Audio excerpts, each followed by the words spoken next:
Welcome back, everyone, to another fun gear review. Today we're going to be taking a look at the SwissTech 20,000 mAh power bank with wireless charging, and it's got a little solar panel on it.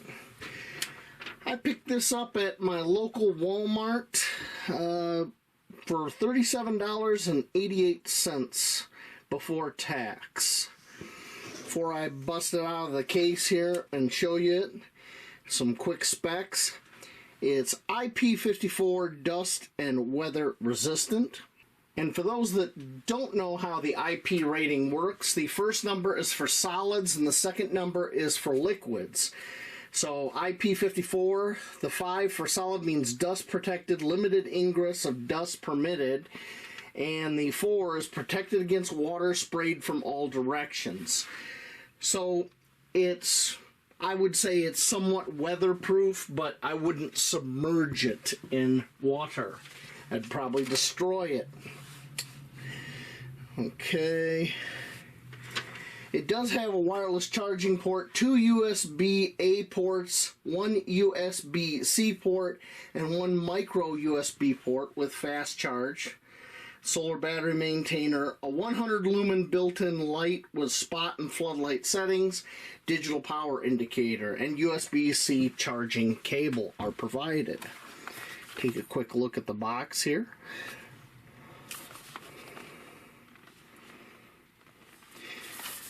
The reason I got this is my old power bank is finally, it's not completely dead, but it doesn't hold much of a charge anymore. So it was time.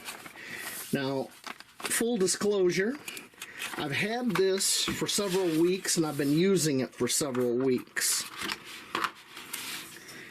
So we'll take a look at the instruction book real quick here.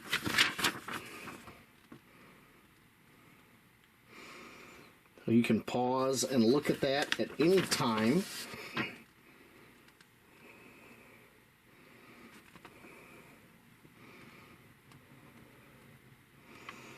And so far, after several weeks of using it, I'm pretty happy with it.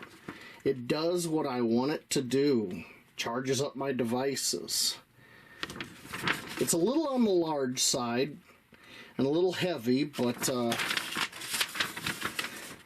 I don't think I could have got away with that for a 20,000 mAh power bank without it being a little large and heavy.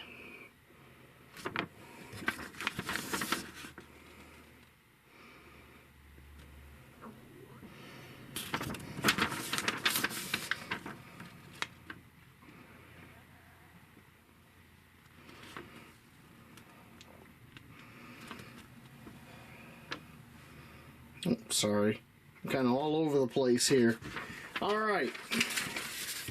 One thing you'll notice right away is this light indicates that the solar panel is receiving energy and is trickle charging it.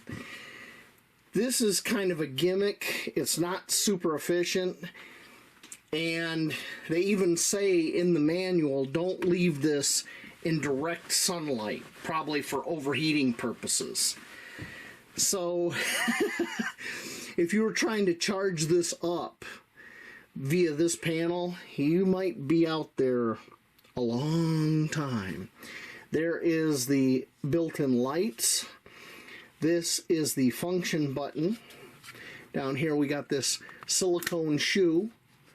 When you pull it out, you can see we have our USBs and our indicator. Now when I hit this, 85%. Like I said, I've been using it. I'm pretty happy. Okay. Now the charging cable they give you with it doesn't come with Velcro. Comes with this little tie. I just use Velcro. Physical dimensions. This is 6 3/8 of an inch end to end roughly. 3 3/8 of an inch wide, and about 1 3/16 thick, or 16 centimeters by 8.6 centimeters by 3 centimeters, roughly. Listed weight on this is 1.49 pounds or 675 grams. We will check that. We're going to do pounds first. List weight is 1.49 pounds or almost 1.5 pounds. 1 pound 4 ounce. So it's a little bit underweight. In kilograms, 567 grams. List weight is 675. So it's actually coming in underweight. Not too bad. So I have a cell phone here, and I'm just going to plug this in.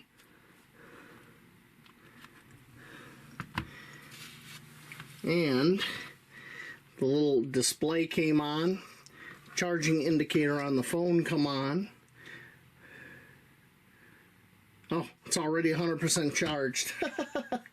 But you can see it is drawing energy. So I have my little Ryobi converter here. We have our battery bank and our charging cable. And you just plug this in to the USB-C. Okay. And when you add power to it, it starts doing that blinky blink. Basically, it's charging.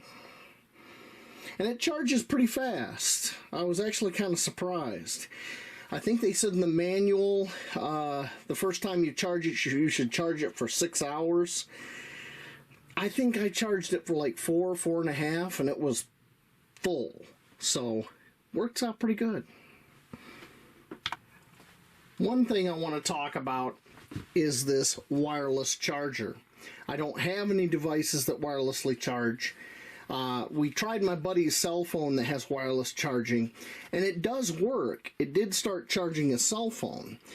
But one of the concerns I have about this is I've noticed when I come close to metal objects, like this piece of metal here, if I touch it and leave it, there's a little indicator on the screen right down here. It's kind of hard to see. It's where that bottom indicator, it's a little red, like wavy line type indicator. That is the wireless charging indicator. I found that, like I said, coming into contact with metal kicks that on and it starts releasing energy, I suppose. Now, talking with some of the people that are a lot more tech savvy than I am, they say these wireless chargers put out anywhere from 5 to 10 watts. Well, a concern of mine is if I have this in my pack and it comes in contact with a metal tent stake or a field knife, whatever, maybe even one of my cooking pots, could it discharge the battery over time?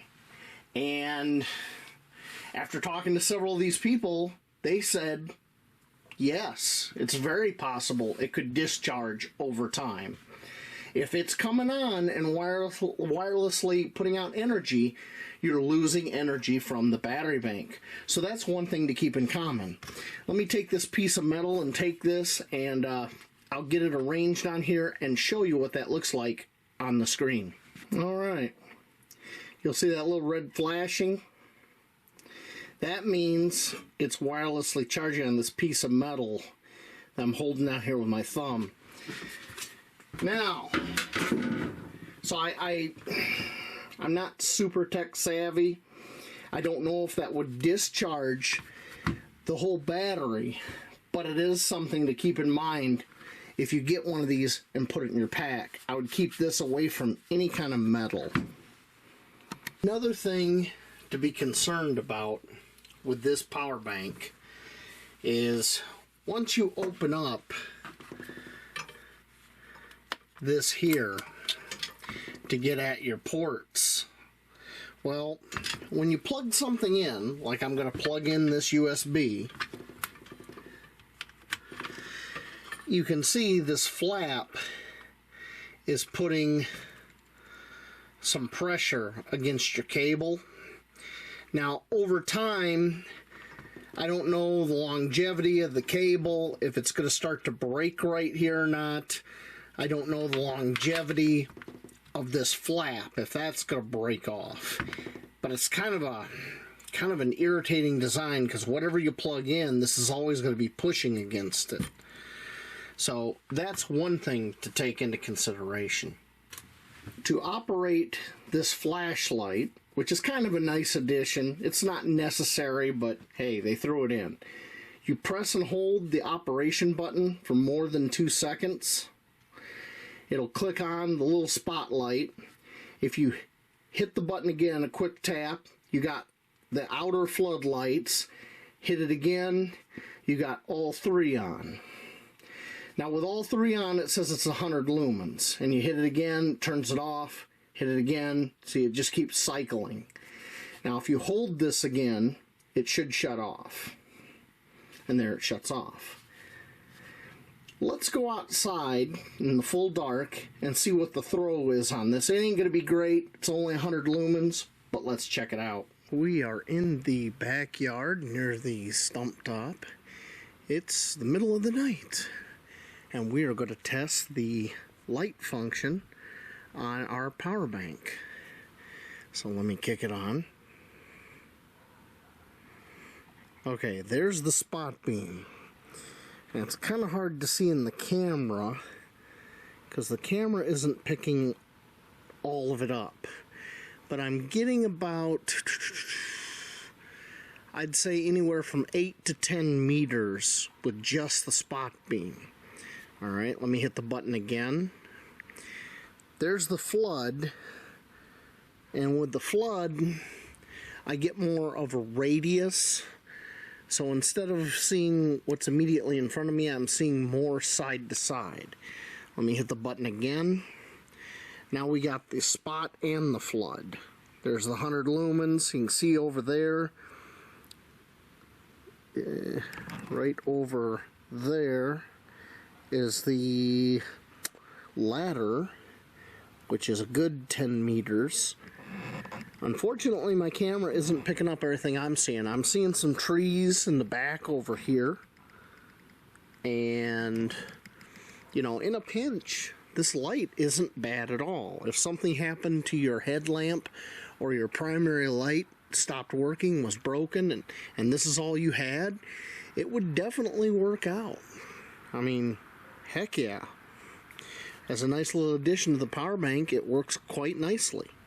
Alright, let's head back in the house. You got to see the light in action outside.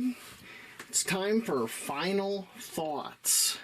So after using this for several weeks, it charges up my cell phone several times, no problem. It'll charge up my tablet several times, no problem. 20,000 mAh is pretty decent. It's not the biggest one you can get, but it's not the smallest either. I don't care for the wireless function chart thing because of what I said previously when talking about it. I think it's alright for the money. You know, it's under $40. You get a decent amount of options with it. You know, it works.